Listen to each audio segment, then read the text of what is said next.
guys, it's Bastian time, and this was one of my thought processes for what I was going to be doing for Halloween when I was, my other Link costume wasn't working out, and I hadn't yet decided on just being a generic cowboy. I thought, well, I've got the Wind Waker pajama shirt, and I've got pants that are kind of like the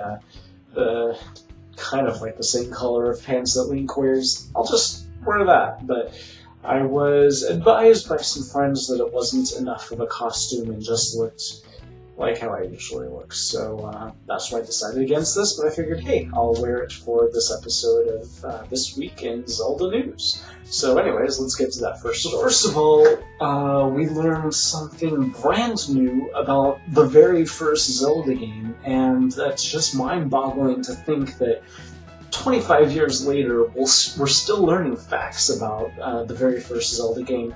And in a recent interview, Miyamoto was talking about the Triforce and how originally in the very first Zelda game, there was apparently supposed to be a past sort of medieval setting, which is of course what we got in the Zelda game, but also a future setting.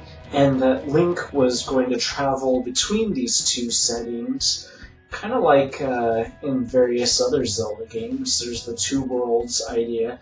And he was supposed to be collecting pieces of an item called the Triforce, but what it was supposed to be was this futuristic electronic device of computer chips. Each piece of the Triforce was a computer chip. So bizarre to think that Zelda could have been so sci-fi influenced right from the get-go. And in a way, it kind of makes sense that a lot of Zelda fans have been sort of desiring a futuristic sci-fi sort of Zelda adventure, and this kind of sets a precedent for it. But then, in the same breath, Miyamoto laughed about the idea that Zelda could have been futuristic, and because it obviously has never gone that route again. So, anyway, it's kind of interesting. Miyamoto had another interesting quote about Link, and Did You Know Gaming created another image about that. And that was that Link, he was actually, just like a lot of people have sort of hinted at, was visually inspired by Peter Pan. Miyamoto said that he was a huge fan of Disney's version of Peter Pan, and that when trying to create the character design for Link, very strongly used Disney's interpretation of Peter Pan for his character, and so that's just really interesting, because I mean, a lot of people in the fan community have said that they felt like Link was influenced by Peter Pan, and there have been many people who said no, of course not, but now we learned that in fact he was. And it's interesting that later on in the Zelda series, in one of the most beloved Zelda games, Link does acquire a fairy companion just like Peter Pan's Tinkerbell, and then of course there are the Lost Boys and Peter Pan, who are this community of never aging children, and that's kind of like the Kokiri. So just interesting that there are a lot of similarities, and now there's actually some credence to those similarities in that, yes, Miyamoto definitely was thinking Peter Pan. Speaking of Ocarina of Time, some sad news is that it has long held the record for the longest time of being the highest ranked video game of all time. For a while it was tied with another video game title, but now unfortunately that other video game title has surpassed it by 0.001%, and that game is Super Mario Galaxy 2, which is a great game, but better than Ocarina of Time? I don't know.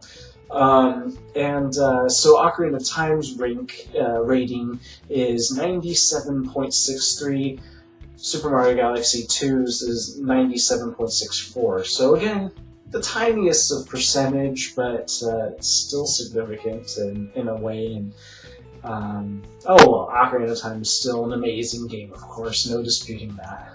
Next up is a video which shows an HD version of the Wind Waker. Now, of course, this is not Nintendo produced. There's no such thing as an HD Wind Waker officially. What this is somebody using the Dolphin emulator, which is an emulator to play GameCube games, and they've used that to update the graphic output to official HD standard. And now they haven't retexturized the graphics or anything. It's not as if they've gone in and reworked the graphics from scratch or added any shaders or anything like that. Really, it's just how crisp it looks in HD, and it looks awesome. It looks breathtaking. I would never imagine that just updating to HD could create this much of a graphical difference, but it's fantastic. There are rumors out there that claim that Nintendo's plan for the Wii U is to include a virtual console for GameCube games, and that will then allow you to play them in HD, but it's just a rumor, and I actually don't think it's so likely, because way back Nintendo specifically said no, they would not be doing anything like that. So they could have changed their mind in the meantime. We'll just have to wait and see what ends up happening with the Virtual Console GameCube games. This is kind of interesting. A fan has taken upon themselves to solicit somebody to retranslate the Japanese version of Demise, his speech, basically. It's a link at the end of the game of Skyward Sword, and then compare that to the official Nintendo of America translation. There are a lot of differences. It seems like in a lot of instances, Nintendo of America, and this is typical of them, not only translated it, but put in some extra stuff. Now, whether that extra stuff was approved by Nintendo of Japan, no way of knowing, but it definitely sort of changed the mood of Demise's speech a bit. Demise, as he was characterized in the Japanese one, was very to the point and not so flowery with his way of talking. He was just very direct. In the Japanese version, he talks about how the place that he and Link are going to go fight is the world of the Demon Tribe. And the Nintendo of America version doesn't mention that at all. They don't give you any indication what this unusual place is that he and Link go do battle in. So it's interesting that they left that part out. And the Demon Tribe thing is something that has been mentioned in previous Japanese version of the Zelda games, but has never quite been translated as that in the American versions. Leads some people to think that maybe the Dark Interlopers are this demon tribe, and all sorts of interesting possibilities that aren't covered in Hyrule Historia. So Hyrule Historia actually has gotten to its limits, and now there is theorizing possible beyond it again, so that's interesting. Next up is a very unusual story, and it comes from a website called Christwire, which purports itself to be a news site. And on that site, they had a news story about how they are certain that some certain Legend of Zelda fans are responsible for the travesty that was Hurricane Sandy. Now, they insist that there's a certain cult of Zelda fans who have together summoned the hurricane by playing the Song of Storms on their ocarinas, and that they are satanic and all of these things, and make various other assertions, but and that all Zelda games should be burned because it inspires this cult of Zelda fans. But what a lot of people don't seem to get about this is that it's satire. They're just kidding. It's just a huge joke. Their entire website is just a joke. It's a satire of fundamentalist Christian website. It itself is not actually a fundamentalist Christian website, and really what it's doing is poking fun at those things. For instance, there were quite a few pastors who did claim that Hurricane Sandy was not caused by Zelda fans, but by gays, because they're gays being gay, and they cause horrible natural disasters somehow. So I guess the wrath of God or something. So it's poking fun at that there are people out there who claim these ridiculous things that we as rational thinking people would not. So, yeah, it's just as likely though, I suppose.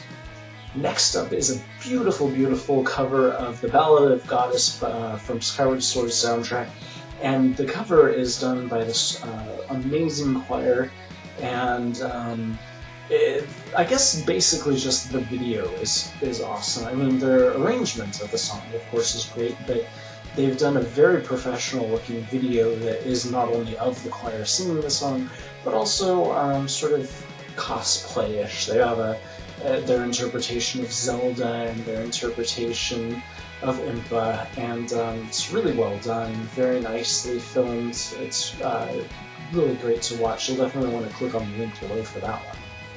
Our next story is about a poster, and it's up for purchase, and it's of a Skulltula. I think that's how you pronounce it. I used to say Skulltula, but it then occurred to me years later that the word is obviously supposed to be poking fun at the word tarantula. So if you take the chula part of tarantula and then the skull, it's Skulltula, right? Anyways, the point is it's an awesome poster, and if you want to pick up a copy, there's a link for you. And then our final story is about the soup, the pumpkin soup from Twilight Princess, and Feast of Fiction did an amazing video where they sure created a pumpkin soup, but it wasn't really super based on the one from Twilight Princess, because if I remember correctly, there was some fish involved in that one, and that's definitely not in their recipe, but if you want to learn how to make a delicious pumpkin soup, there you go. I was inspired by this video, so while I didn't follow their recipe, I did create I took one of the pumpkins that I got from the pumpkin patch and used that pumpkin stuff and paraded and created a cheddar pumpkin soup. And I think it was every bit as good as the one created by the Yetis in Twilight Princess, so that's just my opinion. If you want my recipe, let me know and I'll give it to you. It was delicious. I ate it all in like a day. So that's it for This Week in Zelda News. Of course, tomorrow is going to be the This Week in Nintendo News, and I'll see you then. Bye, guys.